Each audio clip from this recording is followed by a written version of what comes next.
Hi, guys. Welcome to Psychic Babes. I'm your host, Kirsten Sandifer. Today on the podcast, we are welcoming Corin Grillo. She is a licensed psychotherapist, an author, a speaker, healer, teacher, and founder of the Angel Alchemy Academy. She is well known for her book, The Angel Experiment, a 21-day magical adventure to heal your life. She teaches others all over the world how to awaken to their gifts and how to figure out their purpose by working with angels and the divine. So welcome, Corin. It's so great to have you on the show. Oh, thanks for having me. It's such a pleasure. Awesome. Well, let's jump in and start out with kind of what got you started on your spiritual awakening. I think I had always been like I've always kind of liked spiritual things. Mm-hmm. And like, I used to like watching, like ghost shows and stuff like that. But I was never, what's the word? I didn't really know how officially real this stuff was until I had a big angel encounter in my mid 30s. And, I witnessed a miracle and really, how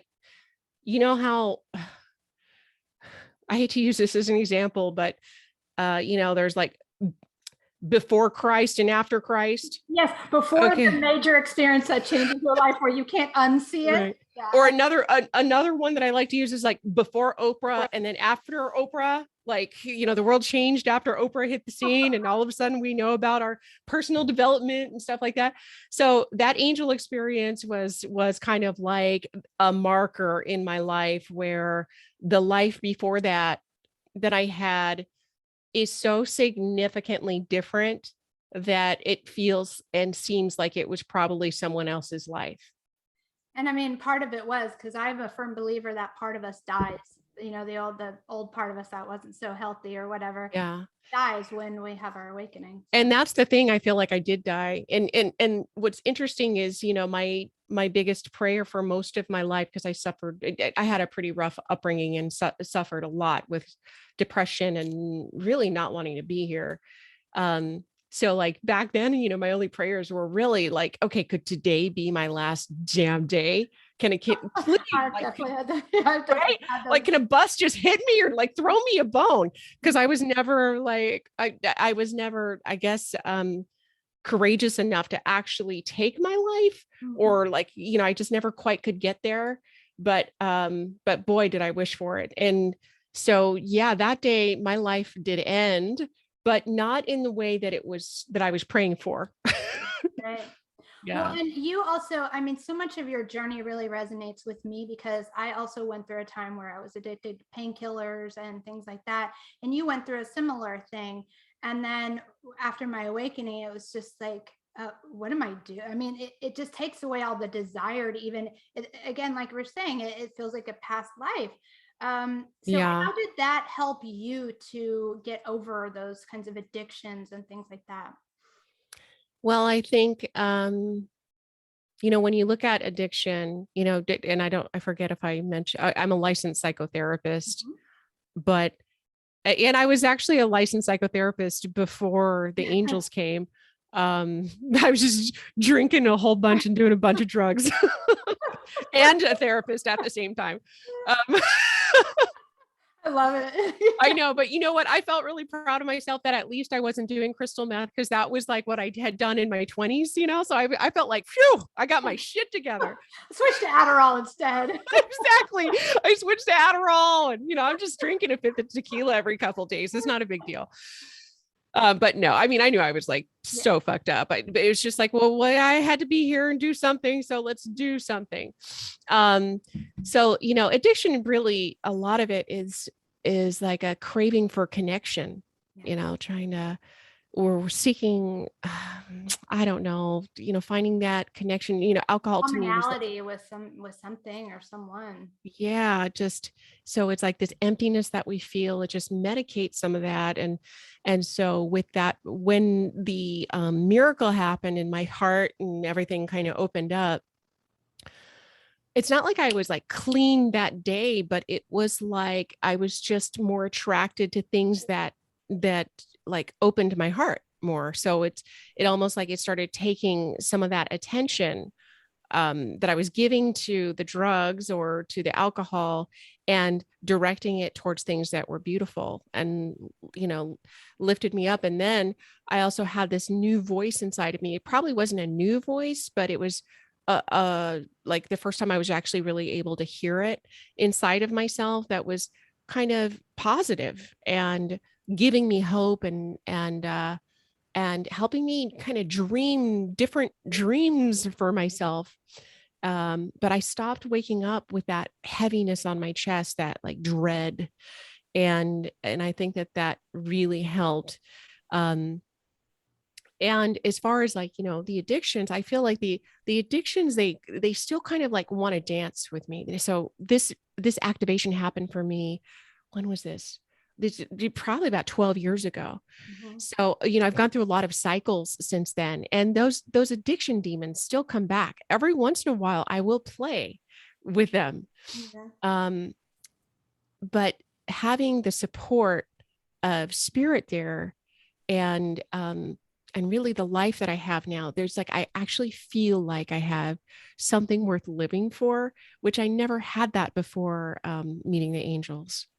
Oh, you're making me cry. Like, no, I know exactly what you mean. Really? Yeah, no, I on a deep level, not with angels, but with my spirit guides and with spirit speaking to me finally and me understanding all of this, because it was like before that I just couldn't make heads or tails. It was like I knew but it didn't know. And then I was married to somebody who just was very emotionally abusive and would tell me I was crazy with all the things that I was, I was very psychic and was telling him things he was doing, and he just, typical narcissist kind of stuff.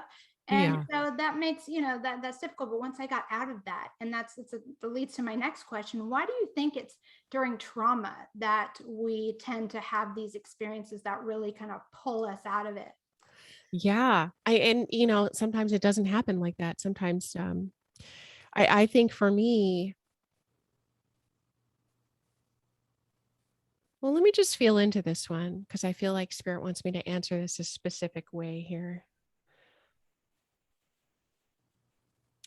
They're calling those moments of opportunity, almost like invitation to they're they're just saying it it's a moment of opportunity, and that I guess we don't really understand it like that when we're in it because it sucks balls, and some of us actually do kill ourselves because of it, right? Yeah. But in all of those lows, we have an incredible opportunity to find a different resource, and it's like one that is more authentic, the one like we find God, we find spirit when all else is lost, like everything else has failed us. But what I think the real opportunity is when we are struggling is that we can develop that authentic relationship versus the relationship with spirituality that is quite toxic and kind of pushed down our throats and like we're all born into sin and like all of that bullshit. I mean, I'm sorry if I'm I know offending you. the religious Okay. dogma bullshit. Yeah. Okay, good. I'm glad I can say that here. Yeah. Oh, yeah. But I've been getting increasingly enraged, I guess, which I didn't start off enraged about religion. It's just that the more that I work with spirit, the more I see like how it's just I get really sad and, to be honest, very much disgusted on how religion is weaponized against us. And And it judges us, telling us we're yeah, talking to devils and things like that. It's just yeah. bizarre. Yeah, and it's just a method of control, and that's where it started back in the day, right? Mhm. Like you have to kind of Coming full circle, aren't we? that's where it started back in the day. But the reason why so many people are leaving religion is because it has become in many churches a weapon of that's not about love. It's not about authentic connection with spirit. So maybe that was the opportunity, right? You asked earlier about Why does that happen in your dark moment? It's like, well, when else might it happen? Yeah, that's very true. That makes complete sense. What have the angels told you about what's coming? Like what's in store for us in 2022? 2022. Well, I will say there's a few different patterns or things that are energies that kind of I've been kind of catching wafts of. Mm-hmm. But there's a few. And so the overarching message is that the control is always inside of you. And I feel that this time period for those people who can hear it is really about getting out of the shaming and blaming. And it's those people over here who are making this planet worse off. And it's those people over here that is, and really stop making enemies outside of ourselves. Mm-hmm. And look inside for the real enemy. And so the architect, people are afraid to do that. Well, a lot of people don't have the skills to, because we are in such a young society, and so many of our leaders have modeled, oh, it's the Democrats, or it's the and it's so fucking stupid, right? Yeah. It's like, okay, we are not raised with taking radical responsibility for who we are at first. And I think who knows why it's hard for some people, but I've kind of always been someone who's like in the threshold. I'm like in the middle of everything. It's kind of like, I just feel like, okay, I could see these perspectives. Mm-hmm. Now I do have very strong political beliefs and things like that, but I'm also able to disconnect and go, hey, we're all just doing our best, with what we got.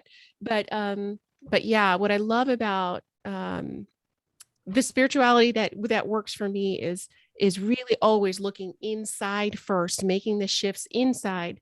If you're hooked into something too much, so let's say it's like, oh, I'm anti-vax or whatever. If you're hooked into that feeling too much, that's literally just old trauma. So we have to look at our history.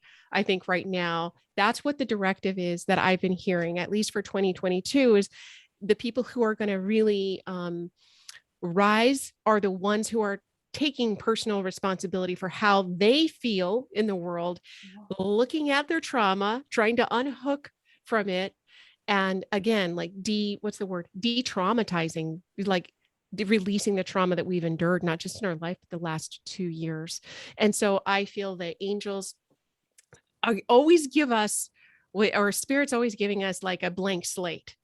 And they're like, here, it's yours to create. What do you want to create with this?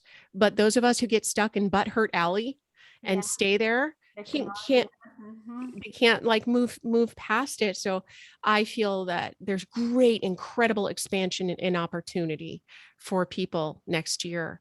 I feel I already felt that for this year as well. But it takes a lot of discipline, I think, mental and emotional discipline. And I feel like the more of us that it's not about us versus them, but the more of us that come together and unite in this common goal of just equality of everything and everybody, and just not judging everybody, I think that's what it's going to take for the uplifting to happen, because so much it's become so divisive, this world, that it's us versus them. And truly, any spiritual person that I know that's worth their salt is always steps back and says, it's not about that. I'm inclusive of everybody's beliefs. That's fine, whatever you want to believe. I just want to do the right thing, and if you want to do the right thing, great. I'm happy to work with you in that way. And I think if everybody just got to that point, or if half the population got to that point, we would be in a much different place. We would. I know. And I think we have to separate ourselves from our beliefs. And because you are not your beliefs. And so if your beliefs are that sacred to you, there's a problem. because that's not you. And I just feel like so many of us have gotten caught up in propaganda bubbles, that we've become the beliefs, instead of like, oh, remember you have a heart, and that because everyone I know, and luckily I think I kind of in a unique position because I meet with people from all over the world, right? So I'm not in this little bubble with just my people who just believe like I do. And I think that has really helped me. And I think the more exposure that we get to have real conversations with real people on the other side of the aisle, you realize like, God, I really just love people.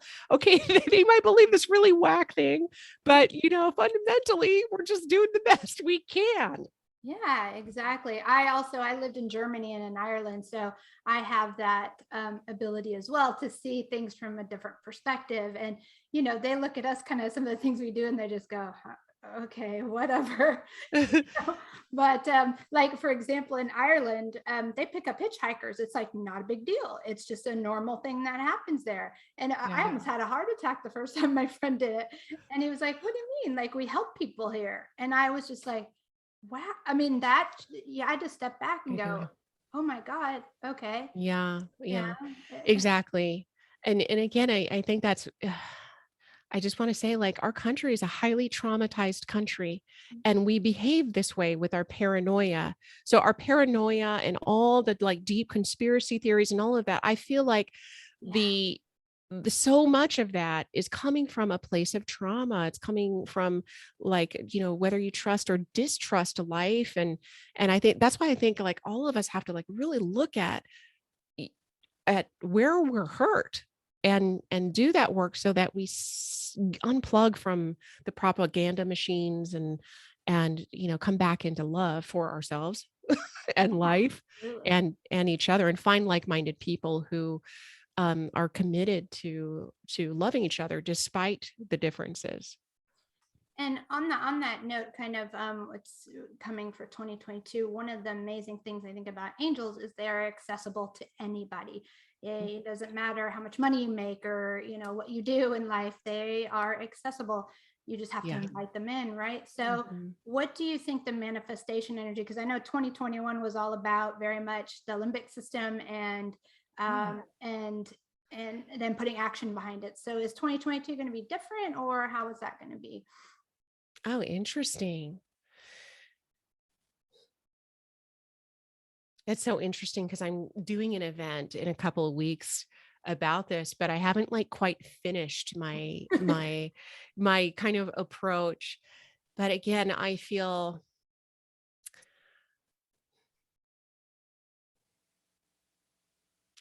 it's always it's like they're I always see them handing the baton and saying it's like you choose. This is sovereignty. People talk a lot about freedom and sovereignty, and I think they miss it. They're missing the point. Like literally choosing how you're going to alchemize your darkness. Okay. How you're going to alchemize your darkness, alchemize your fear, alchemize your confusion. I feel like people who really get that this work is internal as much as it is you want to fight some righteous fight outside, it's internal. And the more you can take your gaze away from the outside and turn it inwards, the more that we will be able to expand. You'll be able to expand. So again, it's silence, it's meditation. I feel like coming up for us, staying quiet, but also getting directive from spirit. So it's like you stay in silence, don't make a move until you get a directive. Listen first. Listen first, and then do something fucking awesome, right? Like just do some awesome shit. But it's like unplugging from drama. And again, there's not just one 2022. The 2022 is going to look different for whoever's listening. Yeah, absolutely. Well, I wanted to ask you, do you see angels? Have you visibly been able to see them before? And how do you discern their energy versus your spirit guides or your ET guides? How do you make that? Yeah, that's a great question, because I've been talking a lot to space aliens lately. Me too. Yeah, they're just coming around. I think some of that is because I'm buying this property up in Mount Shasta. Do you know California? Of course I know Mount Shasta. Oh Okay. yeah. Oh, So have fun. It's an amazing place that I've had so many weird occurrences there that are just beautiful. I mean, amazing.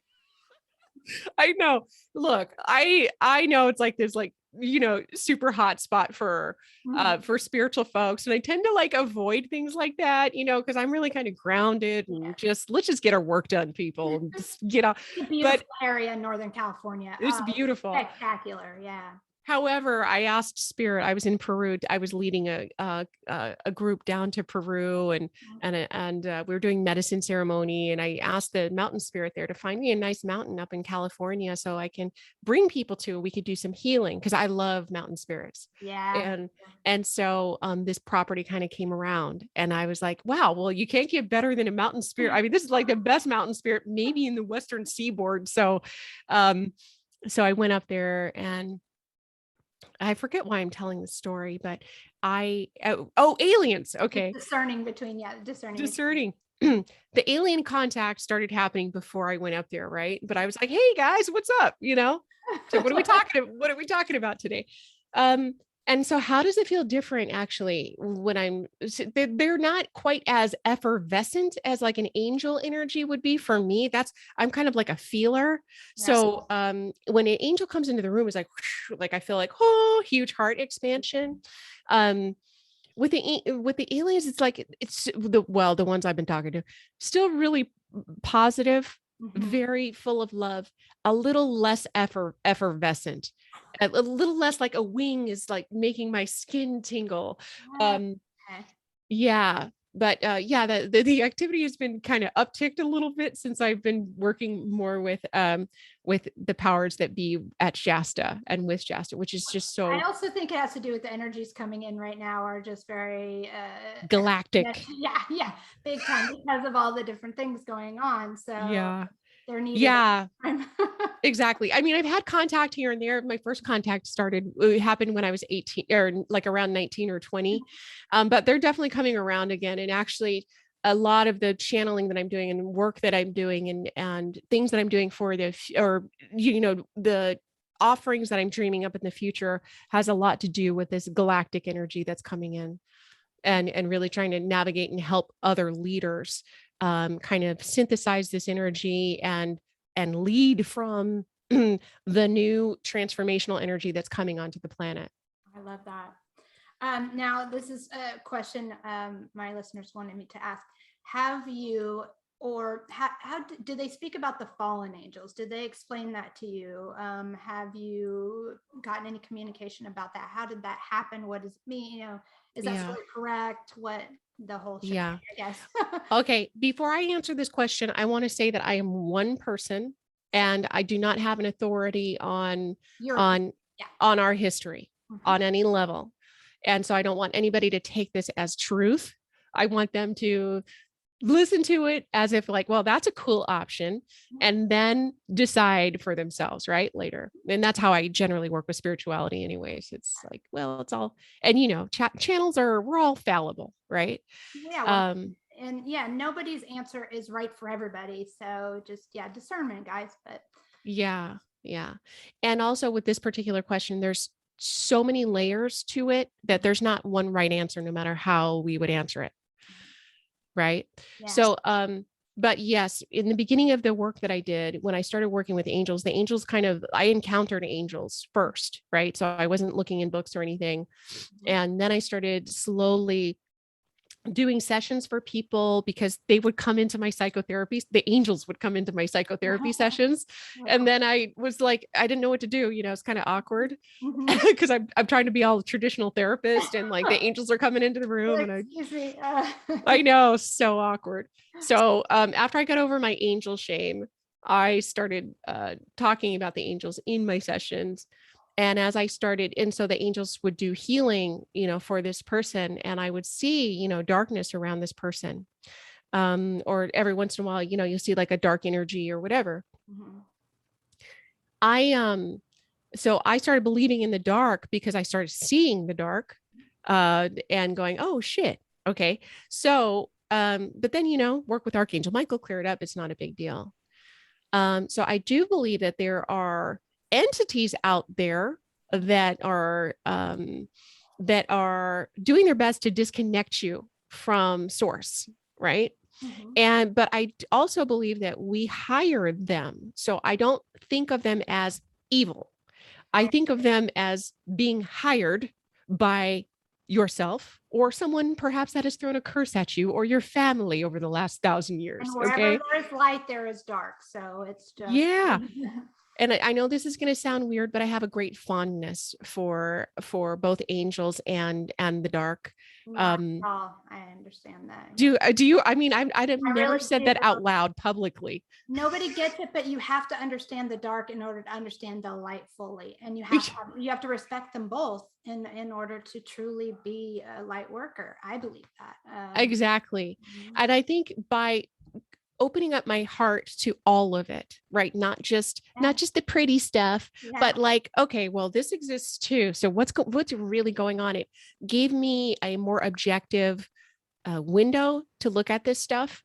And I don't run in fear if I see something a little weird, a little off, a little dark, but light and dark in the third dimension. This is how it works here. Are the paradox. We're seeing the paradox come to life in front of us, in front of all the people, all the opposing sides. I mean, that is the physics of this place. And so I don't think that from my perspective, they're all serving a purpose. And that when I encounter them, some of my questions for the people are, what's going on with you? And because sometimes there's a seed of suffering inside of us that essentially hires this darkness to come. So I feel like I was polluted for the first several decades of my life with the darkness because I was doing a lot of addictions and things like that, thinking horrible thoughts about myself. And what spirit kind of does is like, okay, that's what you want. Here you go. You're fat, ugly, and stupid. Let us help you with that. Yeah, exactly. Because because we have free will. Again, remember I was saying like people don't understand free will sovereignty. It's like your thoughts, where are you going to attend to them? So yeah, I almost get excited talking about the dark because it's been balanced, I think. And we all have to, again, when I said the work is inside, we all have to be willing to look at our deepest, darkest monsters inside of us without judging them so that we can love ourselves fully. Right. And I feel like it's the same process with like angels versus demons. It's like, you best do your inner work around that. If you're terrorized, why? And then who told you should? And then, it's like, because I'm a mystic. I don't believe anything that anybody tells me. I have to experience it for myself. I have a 3-time rule. I have to experience it 3 times to confirmation in 3 different areas. Exactly. Okay, spirit, we're good. Exactly. So, I mean, I'm trying to kind of think of like, okay, did I just make my sound like a devil worshiper or something? No. But it's not really about that. It's about honoring the balance of nature, honoring the balance of life. And once creator of all that is, once it starts dividing itself, it's going to have some dark aspects to it. And it's, but it's not the whole thing. So how I think of angels is that they help bring us back into balance if we've fallen too far. But let me tell you about what I feel the dark really helps us with and why it's important. When we come from union, like, okay, so this is like what spirit told me. Okay. Yeah. So there's this big, like awesome ball of all good things, right? Creator of all that is, and it's perfect. And then it decides, I want to experience myself. So then it starts dividing itself, right, into light. And then this light starts getting a gravitational pull. It starts becoming beings and archangels and angels and all that stuff. So it wants to start experiencing itself, which means it needs to experience some level of separation. So these darker beings help us and help the world. Without the dark energy, we wouldn't see anything. We wouldn't have this massive, beautiful illusion of separation. So So they're here to help us separate. But sometimes it goes too far, so that we separate from love, we separate from source. So we, the human, have to remember we are light, and we want union, we want balance, we want harmony, and start focusing our direction in that point, in that way, so that we don't feel overly separate from the people, overly separate from God, and reconnected to ourselves. So did that make sense? No, that made perfect sense to me. I think so many times people get hung up on this, oh, the devil. And I mean, a lot of that is, I was raised Catholic, and of course, they have that crazy, the first time I started, channeling messages, that's the devil doing, that's what my parents said.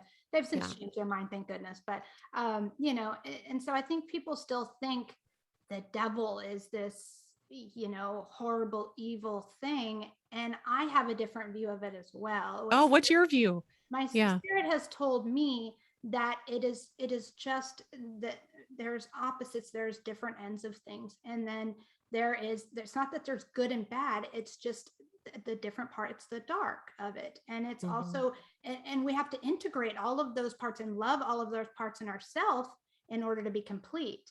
And if we don't, then we're going to experience that fear and everything that entails that part. That's when it can get out of hand. But if we don't have that separation and we have that union, we acknowledge the shadow in us, love that part of us as well, then we don't have that problem. Oh, it's so true. I have to tell you, this is so weird that I'm just going to share this. But there's this, okay, so I was on crystal meth. I'm just going to because I was probably about, I don't know, who knows how old I was, early 20s, right? And I'm just kind of like, this is the perfect example of what you're talking about. And because I didn't know that I was psychic or a medium or anything like that, right? Back then. Right. So when people like us do certain things, we start channeling stuff and don't know how it's working, which is why so many people see like hallucinations and all this stuff. So crystal meth can really do that to you. Anyways, I look up at the ceiling. I've probably been up for like 2 days or something. Look up at the ceiling. I see a full-blown demon squatting.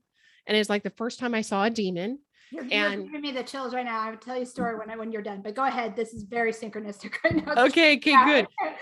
So I saw him like squatting, and then I could feel the room. You know how you can feel the presence of darkness, the presence of evil. Yeah. I could feel it, which was the creepiest part, because it's not like a real hallucination. If all you're doing is seeing it, it's like you can feel the presence. And then a can of soda kicked across the room by itself. And I was like, okay, freaked out. Okay, there's a demon up there. Okay, he wasn't looking at me, but he was right up there, and I could see him. And the light, like I could even see his shadow, like he was casting a shadow. It looked like it had some level of substance in there. And I was like, okay, this is weird. Bad. So I didn't know what to do. So, what would you do? Of course, you're going to get up, go find the nearest door with a lock on it. So I went into the bathroom, I locked the freaking door, and I look in the mirror, and that was a fucking mistake. So yeah. I looked in the mirror, and my face totally started changing, and I got fangs, and then and my cheekbones started busting out, and I was like, and I could feel like I was like, okay. And I didn't know, because this was all new to me. I didn't know how to like process this shit. I'm like, okay, I'm a therapist though, so you're going, okay, I'm not insane. No, I was way too young. This was young back in my meth days. So it was like, I didn't know anything about spirituality or anything like that. So I'm like, I didn't know what to do. So I'm like, so I see that I'm morphing into this really dark creature. And I go, oh my God. And instead of me going like freaking out, I was like, oh shit. Well, if that's me, then I have that I'm the biggest, baddest motherfucker in this house. So I don't know what the hell came over me, but I was so young and so dumb. I was like, well, I got nothing to be afraid of. Have you seen these things? So I know it's probably like an actual demon maybe trying to possess me, but I was too dumb.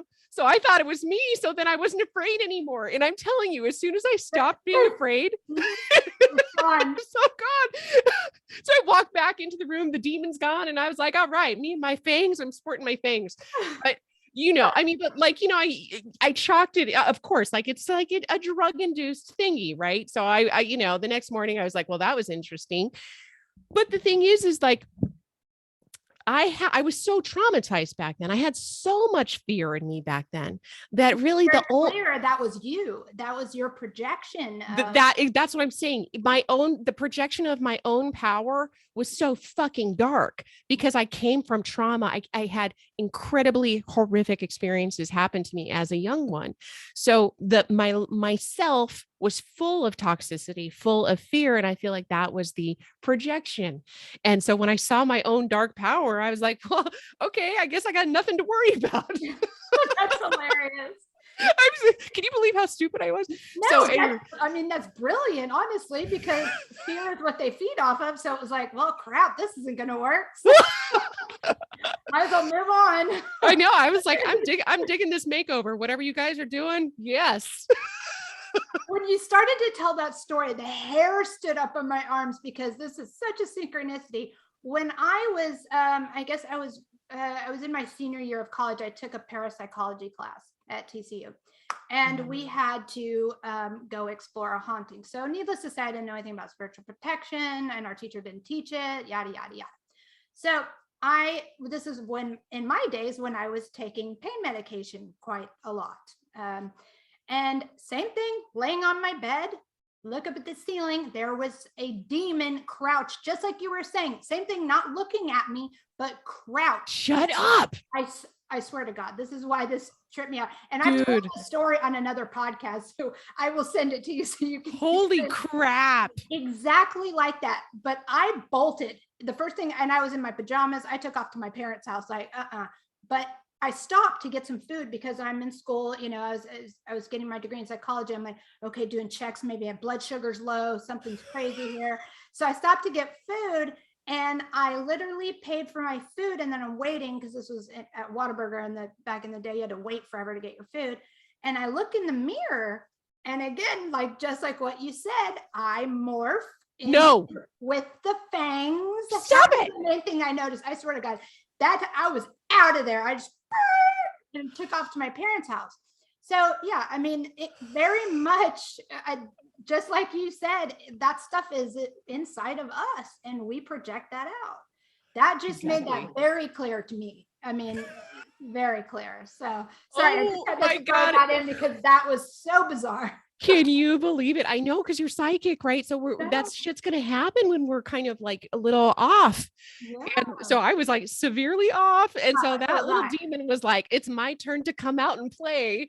And I was like, oh shit. So yeah, that was the first time, right, that I experienced the dark. And it wasn't until, I had my angel experience, and I realized like, oh God, okay. So that, there's real power.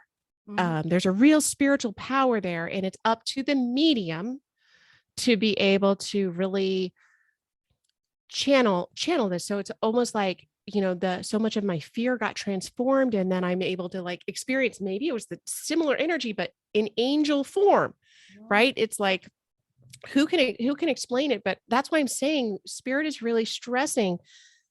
We cannot, if you are terrorized by even your own darkness. Now, not everybody's going to see it as clearly as you and I. Right. Yeah.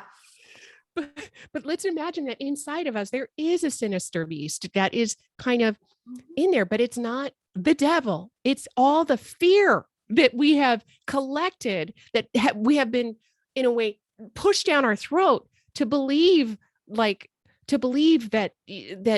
we should be terrorized or afraid. I mean, nothing harmful happened to you either, right? I mean, all I had to do was like just dig my makeover, and the energy changed, Yeah.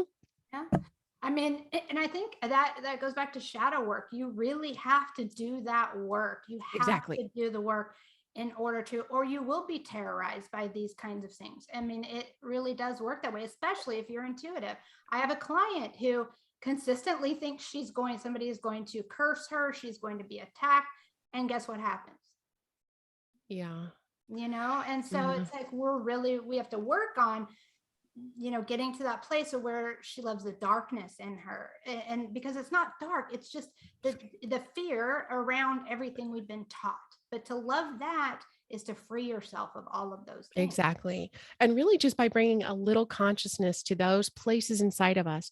So let's say you are in a full-blown addiction right now, because I'm pretty sure I was looking at the little beast inside of me that was making me love crystal meth, right? Yeah. And so let's say we have a little beastie inside of us. It's part of us is the thing. So there's nothing to be afraid of, but just bringing it a little consciousness, a little like, hey, okay, maybe maybe I'm not all love and light. Maybe there's something dark inside of me that's kind of driving this depression, driving this anger. But angels I think working with angels has given me the ability to really do shadow work with love, I think, and to help other people do shadow work with love, because none of us are perfect. And I just think that we don't have to be perfect. And even when we're enlightened and have had our spiritual awakening, we can still fall all over the place. Who cares? Like we seriously, we just need to love ourselves. Yeah, and just stand back up and keep going. And Exactly. that every person has dark days. I mean, it's not like we don't have dark days, but it's just a matter of how you look at it and how you frame it in your mind and go, well, that was kind of a crappy day, and then you just move on to it. Then it takes that energy from it. Yeah. And the thing is that the fear, this little whatever it is inside of us that promotes this fear, fear is natural and helpful to us. I want to say that I'm not one of these like annihilate your ego kind of thing. Like our ego keeps us alive. It's the only reason why I'm alive, right? Because it's like I have a healthy amount of fear in me. It's just that when you project fear onto things that there's nothing to be afraid of, like, for instance, public speaking. Oh my gosh, I have that. I used to have that too. Yeah. Until something I got passionate about, then it was like, oh, what? It's not a big deal. Exactly. So there's a lot of really amazing, beautiful, heart-centered people out there who are still hiding. They're letting that inner devil, like, just kind of tell them that they have so much to be ashamed of and that there's nothing good inside of them. They're letting that inner devil win.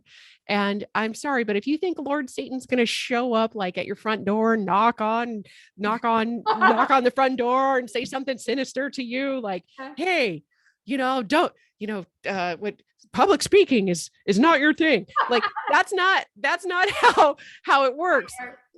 No, the trickster is tricking us all the time, but the trickster is in here. And it's really until we can just hear that, like I said, hear that dark voice, move through it, and acknowledge that it's there. So for me, I still have all the dark voices, right? We all do. It's just which voice you're going to listen to that day. I love how you bring this back to such a human-esque energy that people can really deal with. Because I think a lot of times people think, oh, you're psychic, you're up here, you've got all this ability to do this that I don't have. But this is really like handing it to them on a silver platter, going, you can do this too. Here, oh yeah, this is what it takes. And it really is that simple. It is. Yeah. And that's why I've spent a long part of my my career as a kind of in the spiritual person, really working to empower other people to really kind of, there's nothing special about psychics. Like, we're all special is the thing. And it's just a matter of really opening ourselves up to that truth and not running from it. It's really sad to me, the because people believe, I get so much email like, it's talking to angels. Is it evil? Is it all of these things? And it's like, God, there's a lot of damage that's been done to us over the years, a couple of thousand years of really, I guess, the church's need to control people and take over other cultures and kind of really push their agenda in other places, where we think the most natural things, which is to commune with spirit, when we think that could possibly be evil, is really sad. It is.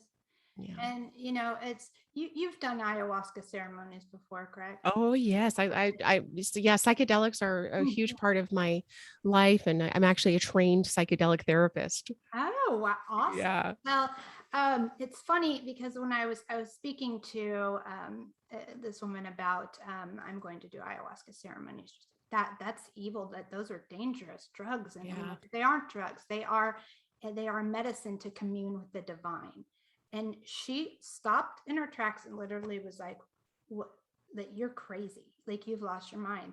And I tried to explain to her. She didn't want to hear it, but I just felt so sad that that's how that, because don't you believe that this is a medicine that allows you to literally commune with the divine? Yeah, well, I mean, yes, absolutely, and that that's how they've been used for thousands of years. But yeah, they are medicine. It's medicine. It I really is mean, up medicine. close and personal, like for Yeah. some people who don't have those kinds of experiences, it allows you to have them more viscerally. Yeah. And Yeah, and in the right kind of setting, yeah, oh, it can't in the right kind of setting, it can be super helpful to help you move through old trauma, through limitations.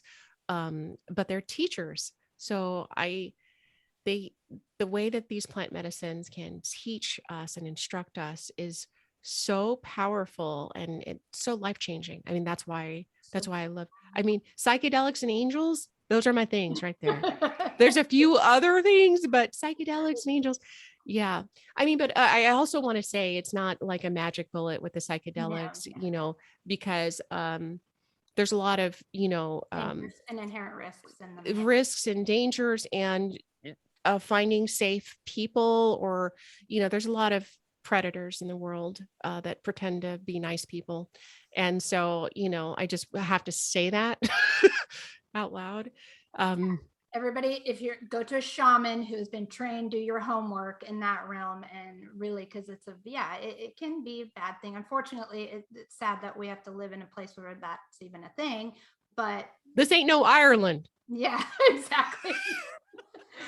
But what's the most profound experience that you've had, either on psychedelics or not, in this realm, with the angels?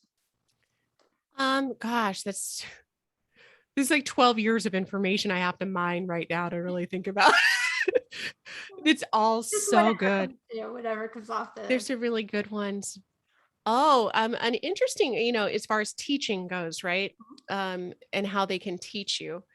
I was wanting to really discover more about my alcohol addiction, Mhm. and like, because there's alcohol in my family, both sides, and all of that. So I wanted clarity and relief from my addiction, which plant medicines can really help you decrease your cravings and stuff like that. So so what they showed me is that they took me all the way to Africa, um, and they showed me, or the spirit of ayahuasca showed me that the origin of the alcoholism on my family, my Puerto Rican side of that. I'm half Puerto Rican, half Mexican. Mhm. And they said that this is the original pain. This is what happened. And this is why your family struggles. And they showed me these people stealing people from a village to go into slavery. And I asked the spirit of ayahuasca, I said, well, which one is my relative? Which one, and they said, it doesn't matter. It, because the person stealing is just as pained as the person who was stolen. Yeah. Because you lose your humanity when you do that. So when man turns against each other, that's the original pain, at least in my family. And they showed me these seeds of pain inside of my heart from the beginning of slavery in my family line. And so, Puerto Rican has a strong, like I have a lot of African blood in me, and also Spaniard and all of that. So they said, it doesn't matter who's what, you're the carrier. And so I had to do some healing work around, some ancestral healing work around Wow. that. That's powerful stuff too, when your ancestors gather around you and they all, because when you release that for yourself, you release that for your whole line. Yeah. I mean, we had to Ho'oponopono the shit out of that one. Cause it's like, how do you like, sorry, my bad. My bad. It's like, there's no apology. You can't apologize. It's like, good luck. Yeah. Cause that, I mean, our whole world is suffering because of that whole moment in time where folks thought that was a good idea. Well, my daughter wanted me to ask you, she's 5 and she speaks light language, and she wanted to know, is this the language of the angels? And I said, well, what do you think? This is what I asked her. It's a great question. Yeah. And she said, I think it's a mix between that and she calls them my fairies because she can see fairies in this dimension. Yeah. She's always trying to point them out to me. I'm like, honey, I wish I could, but I feel the energy, but I cannot see them physically. So she wanted to know where did this come from, where she can sing and talk in this language? And is it from the angels? No. Here's my sense, just when I'm first kind of tuning in with her. This light language is her soul language. And I feel like it's her soul's language. And so other beings know truth. So I just feel like it gives her that extra ability to make a powerful connection with fairies, really with whatever energies like of light that she wants to, because she's in a way channeling her language. Wow. That's my sense. And it's almost like if you, and I've never actually thought of this before, so I really just feel like I'm trying to connect here. I'm seeing like, how it's like you have more resonance when you're able to speak your soul's language, and then spirit can hear it because it's not polluted. Yes, that makes complete sense. I understand her when she's talking in it too. I know exactly what she's trying to say. Oh my gosh, really? Yeah. That's so cool. And we will sing in it together. But at first I was kind of like, wait, I don't know. And she was just like, mommy, just sing with your heart. And I was like, okay. I mean, and it's funny because my daughter was my mother in our past life. So she totally tries to act like the mother in this life, and I have to remind her, no. So, but she teaches me so much, and it's funny. But we both teach each other, but she had to kind of tell me, just speak with your heart. And so then, then it made more sense to me. But now when you're saying that's her soul's language, that resonated 100%. It's like, okay, I got it. And it's not polluted. And yeah, because I've also spoken in it as well, just channeling. And I'm like, what? That's weird. How did that happen? So yeah, that makes sense. But yeah, that is so cool. I've never quite seen light language like that, but in her case, she's just speaking her truth. Wow. What about light codes? And individuals are getting a lot of downloads with light codes right now. And they don't really understand the meaning of it. What is your okay, first because I know that the light codes is a big buzzword right now. What do you mean when you say light codes? Okay, so for example, sometimes when I had a client who was getting a bunch of zeros and ones that were flying in, and then there were downloads within them, because I told them, look into the numbers. There's probably information packets in there, and there was. Then I had another client who was telling me, I'm writing in all these different, I'm writing these different codes. And then I have another friend who's saying she's birthing these light codes. And I didn't want to ask, because I was like, okay, she was just going on a tangent. So I didn't have a moment to ask what she meant by it. But yeah. Okay, cool. So then what's your question about that again? Just what are these light codes? What are they transmitting right now? And what is, I guess, what are they trying to achieve with that? Is it birthing a new planet for the 5D? What do you believe? I'm trying to feel into how I want to answer this here.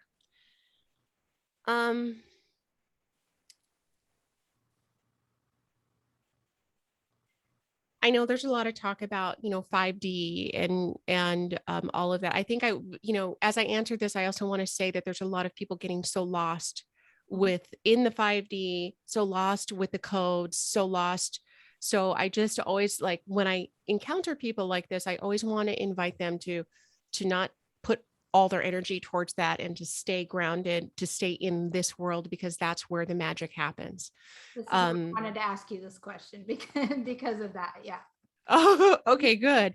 Because people who are, what's the word, who are highly sensitive, but also maybe they carry a lot of trauma on their body or whatever, these energies can unground someone and can start leaning them towards the not a great path, because they think want to go elsewhere when we're meant to do work here. We're meant to. So people use a lot of the people using a lot of these language things, like the fifth dimension. Anytime I hear one of my people in my communities start talking over too much about the fifth dimension, I have to stop and go, it's really about the third dimension.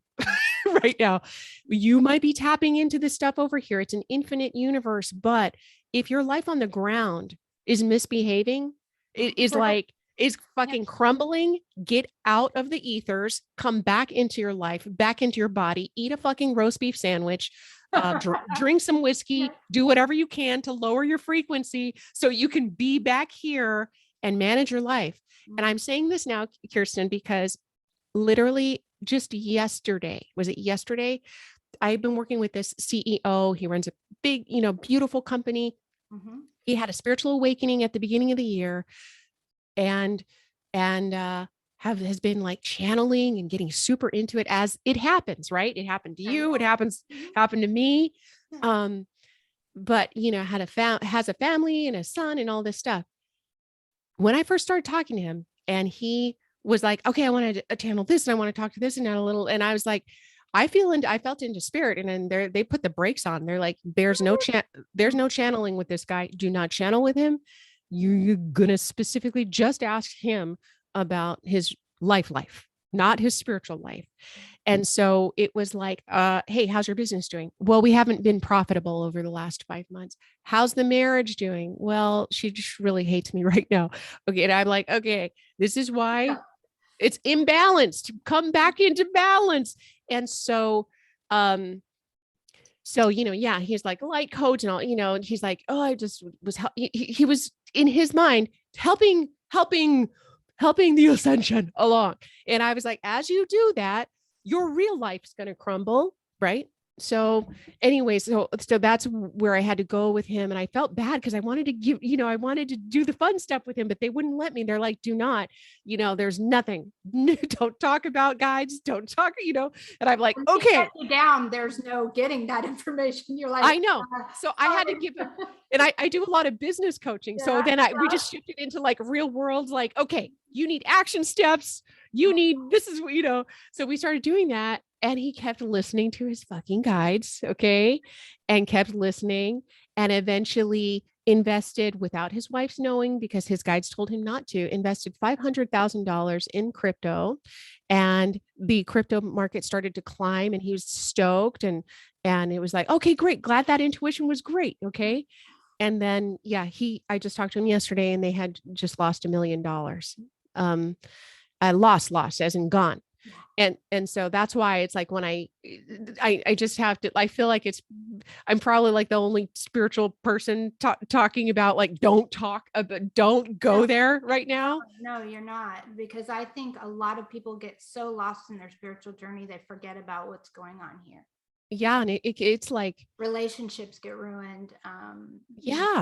Parents stop paying attention to their kids' needs, those kinds of things. They get, again, it's like this magnetic pull, like a magnetism. And it's almost like a, like a conspiracy theory rabbit hole. It's got this it's got that kind of component to it. It is an addiction. It can be. And so once someone gets a sense of like, oh, I'm like privy to some spiritual information, and like they like that feeling like you're in the know on stuff, and then they just kind of stay there. Now, I'm not saying that this stuff isn't real, because I talk to space aliens, okay? but to me, it's not a big deal. It's part of life. Yeah.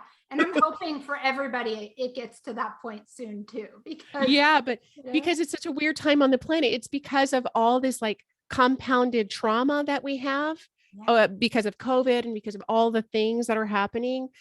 The spiritual rabbit hole can really take people into some pretty interesting places if they're not watching. So do you think it's also because with COVID, we went through such a period of contraction that now the opposite is happening. Expansion is so big that it's almost overwhelming. Yeah, I think so. Yeah, I think, these kinds of, how we were talking about how trauma and like dark, why do you find spirituality your darkest moments? Well, guess what? We, as a planet, we just had that. So people are like finding their inner resources and going, whoa, all of a sudden I can see stuff. And yeah, it could be, you could be like, people who just crack open can be so annoying to the people that they love, right? Because that's all they want to talk about. Yeah. So I meet with a lot of those people, right? Because they're like, I don't know what's going on. And I was like, okay. So that was me 10 years ago with my family. I just wouldn't shut up about it. I know, because it's hard not to be so annoying. But yes, eventually you learn boundaries, and like, it's not everybody's path to kind of be into that. But yeah, but the people seeing the light codes, there's nothing wrong with it. I just, I see some, I have things happen to me. And a great way to do it is like, you can channel about it. Just don't spend hours doing that. So I think that's when people get lost. They spend 6 hours a day trying to crack the code on the universe. And, here's the big news. It doesn't matter. It doesn't, you're not going to crack anything either. There's no code. I've been trying. I've been seriously trying. There's no cracking anything. There's no, you might have a little discovery, but again, it's Tricksterville because it's the astral plane. Yeah. So people think like, oh, this is definitely happening because of this and this and this. And it's like, well, you were just in the astral plane. It's fluid. Yeah. Okay. That's not truth up there. No, it's not. Yeah. So do you think that, I guess I'll rephrase that. Each of us has a guardian angel. How do we get in touch with our guardian angels? Because I myself, and this annoys me to no end, I can see them for other people, but I cannot see them or speak to my guardian angel for myself. And it is so frustrating. I can tell you, it's beyond me. I know. Oh my gosh. Because I train people, I have a 6-month intuitive healing training, and that's like the bounty for those people is that then they have like all of these like people that they could always go to for their own messages. They could go to the other students because it's so much easier to read for other people than it is. And I'll tell you why. It's because if you're here to do like good work and to be of service, it's like you're being of service when you're working on behalf of someone else. So spirit really shows up. And then when it's just you, it's like, you're not as, it's just little old me. It's not as exciting. But each person does. So, because some people do have the ability to contact and speak with their own guardian angels. Is that correct? Yeah, everybody can. It's just a matter of just trusting the information that comes through in the beginning. You can even feel your guides and angels, which I really love to help people do, because once you can actually feel it, then like you're not making that part of it up, right? Because you can imagine anything in your mind, but in the beginning, you create this beautiful open space. You call on Creator, God, or whoever it is that you pray to, and you ask to be connected with your highest guide or your, guardian angel, and then see what happens, and it's like building a relationship. So I always tell people, don't, it doesn't have to be like, get that message. It's like, this is a relationship, like any other relationship. It has to develop, you don't play their cards on the table. Here you go. Here's everything. Right. People don't have the patience, and they also want like that angel to kind of walk up to them and have a cup of coffee and like, let's talk. Let's, working our spiritual gifts in the beginning is, it's like a little flex, but everything is right here, right now for us. And until we really realize that those communications are real and can be so helpful. And at the same time, there's always that margin of error. So when, again, I'm pointing out to like, there's some people who they develop a spiritual arrogance about their intuition. Trust me, this message needs to be so heard right now. So I'm so glad you're saying this because oh my gosh, really, I feel like I feel like a, like a, what is it, like a party pooper. no, not at all. I mean, I know my listeners very much into self-development. So this is a message I know that needs to be heard on so many. Yeah. So this is Yeah. So it's, if you here's like spiritual arrogance, right? It's when we think, oh, we're so much better than the people who aren't spiritual. There's a lot of that in the beginning. Like I've had people go like, well, what am I supposed to do with my husband? He's not spiritual. It's like, and it's like, well, okay, is he a kind, nice person, or is he a dick? Because like that's the say that about my partner. They're like, but he's not really into spiritual stuff. I'm like, but he's an amazing human being with a huge heart, so it works. I love myself. I'm so grateful. My people are not spiritual. I'm so like, my boyfriend is not spiritual. Like, thank you, because I don't need to talk about it all day. But like when you're kind of more integrated, like to me, there's not a difference between the spiritual world and the physical world. And so my boyfriend, everyone's having a beautiful expression of spirit. They're a beautiful expression of it. They don't need to believe the way I believe. Like that's the last thing I want, to be honest. Yeah. And it's all beautiful the way we come together with our differences. I know. I think it's cool. Together. I mean, that's much more interesting than everybody that just thinks the exact same as you all day long. That would get boring. Exactly. Do you advocate invocation, or do you advocate just opening sacred space when you work with them? How do you suggest people? Yeah. So I recommend all things. So there's a lot of different ways to talk to angels or to talk to spirit. You can talk to them casually, like they're just sitting there in the room with you, or you like, I do a lot of talking to them when I'm driving. Right. Yeah. But if there's like something that you're really like wanting, and you want to create, like you want to manifest, or you want to really get to this new part in your life, and you're just fucking tired of hitting your head against the wall over and over again, you can create ceremony out of it. And so in those cases, the most powerful way to talk to angels, I believe, is invocation. And invocation is kind of like prayer-ish, but not really. Invocation is really about you inviting the energy of this angel to come to life inside of you, the energy of whatever God, goddess, creator, whatever, to come into life inside of you. So if you want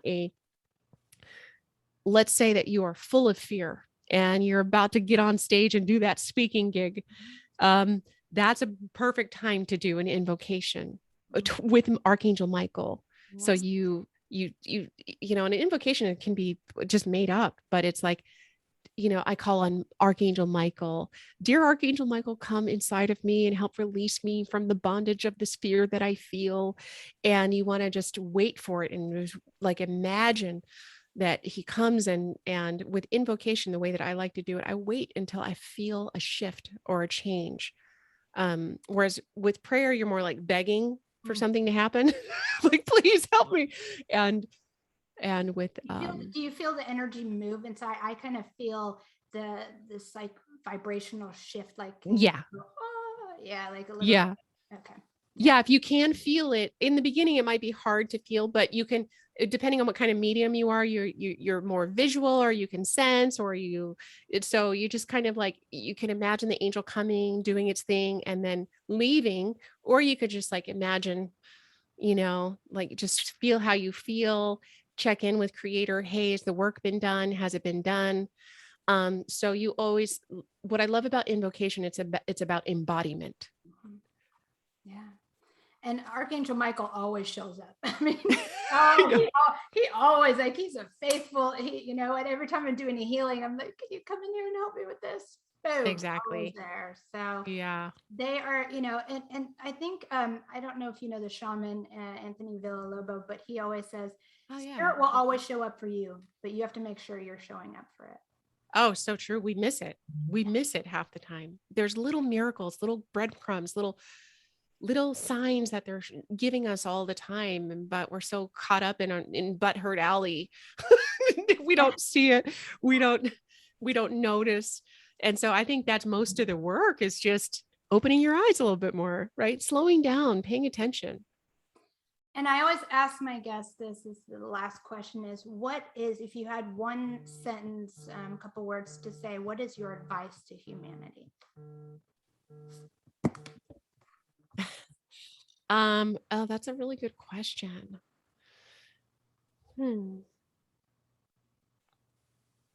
It's so hard not to sound like just a walking cliche, right? Because what the first thing I'm feeling is just to be kind to yourself. Be kind to yourself, be kind to each other. But I also just want to say, like, there's so much magic inside of you. There's just so much magic. And it's really waiting for the captain of its ship to arrive so that you can start directing it in a beautiful direction. Because that ship won't sail alone, but it's there. It's there. Absolutely. Yeah. And I love how you cast humor into things and not make it so serious, because life doesn't have to be so tough. And I think that's another message that I just wanted to say I've gleaned from you. And I think that's an important message for everybody else to hear too, is like, laugh more. Yeah. Oh gosh. Yeah. Laugh. And sometimes make fun of yourself. Always make fun of yourself. Yeah, I love that. It's one of my favorite top 5 things to do to make fun of myself. But yeah, I think some of us, we're still kind of deconstructing some of the harms that more organized religion has caused, which is you should not have fun and you should be very serious and perfect and all of those things. And I that's never anything that I've experienced from the spiritual. So, it's all about like just more love and more pleasure. Be happy, Now, I know you don't work with clients anymore, like on a one-on-one basis. You do for businesses, right? But how would people, through your Angel Alchemy course, I believe it is, how can they sign up for that, or how can they work with you? Yeah, well, I mean, you can check out my website. And I always have usually I'll have like whatever it is that we have going on up there. You can check out my 6-month training. We just started that about a month or two in October. So I'll do that once or twice a year. I'm always doing little 21-day rituals here and there. We're right in the middle of one of them right now. And I'm actually opening up the Shasta space. Right. Ooh. So starting in spring, we'll actually be able to gather. I'll be there. Yeah. So, speaking about like this new directive, I think all of us are getting new instructions for how we are to serve and the work that we're supposed to do. And so this house that is it's on 10 acres, and I'll be able to bring, maybe 12 or 15, not that many people, which is actually really good. So I can really get to know people there, but we'll be doing a lot of different types of pilgrimage and some of the retreats would be designed geared towards medicine or psychedelic experiences, in particular for people who are wanting to serve and make an impact in the world. And it really makes a difference when you're coming at it with a full open heart and soul. So I really want to support other movers and earth movers and shakers to really step into their power. And they're showing me that one of the best ways I can do that at this time is by hosting more in-person events. That'll be awesome. Well, I will include the links to her website in the show notes and everything else. If you guys want to follow her on Instagram and Facebook and all of that and hear about what she's got coming up. It was so amazing having you on. I had such a good time. I will definitely have to have you back again. I would love to. Okay. Well, you have a beautiful day. Thanks. Yeah, thank you so much.